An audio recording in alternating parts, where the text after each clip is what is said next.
while to sort out the territorial borders in the house, but I think we've got quite a good arrangement now. He has the sitting room with the big telly and the hall and the front door.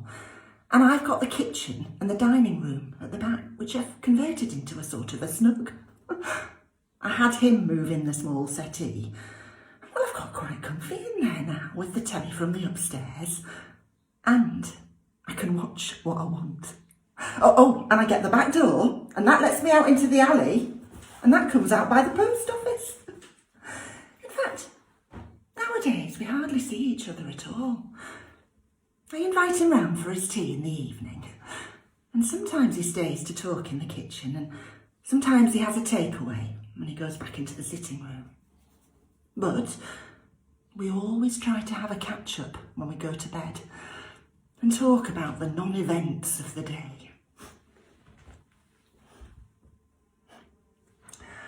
I still love him, whatever I say. Like I love my old Kenwood or the slippers I bought in Filey in 1998. They're a bit rough around the edges as well, but I'd never chuck them away. Our Brian's hair, it's growing back after he shaved it off a few weeks ago.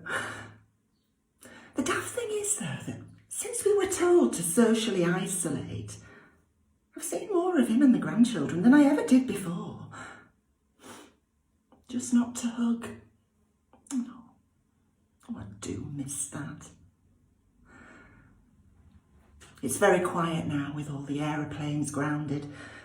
Our house, it's under the holding area for Leeds Bradford Airport, so normally I can see 3 or 4 planes circling overhead, and I do like them.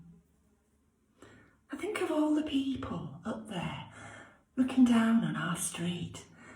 Well, sometimes I give them a wave. They're like company to me, like friends and family, always keeping an eye out over my head.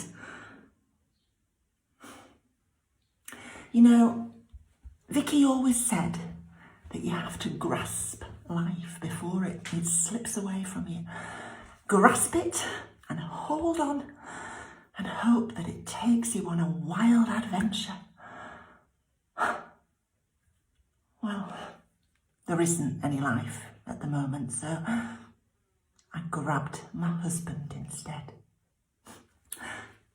I'd been thinking for far too long at the kitchen table, and he came in for his tea, and I literally grasped him by the cardigan, and I shook him, and I said, when this is over, we're going to live life.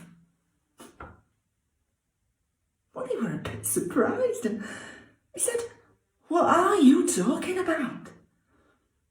And I said, we're gonna live life in colour. So,